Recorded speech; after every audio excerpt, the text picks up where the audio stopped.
கண்ணீரில் மிதக்கின்ற கட்டு மரம் வெயில்காலத்தில் குடிசையெல்லாம் அணையாமல் எரிகின்ற காட்டு மரம் சேரி இல்ல ஊருக்குள்ள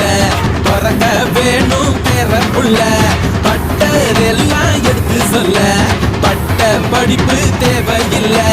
தீபந்தம் எடுத்து தீண்டாமை கொளுத்து இதுதான் என் கருத்து அடியும் அதையும் கலந்து வச்சு விடிய விடிய விழுந்து வச்சா போக்கிரு பொங்கல் போக்கிரு பொங்கல் இடுப்பு எலும்ப ஒடிச்சு வச்சு அடுப்பில்லாம எரிய வச்சா போக்கிரு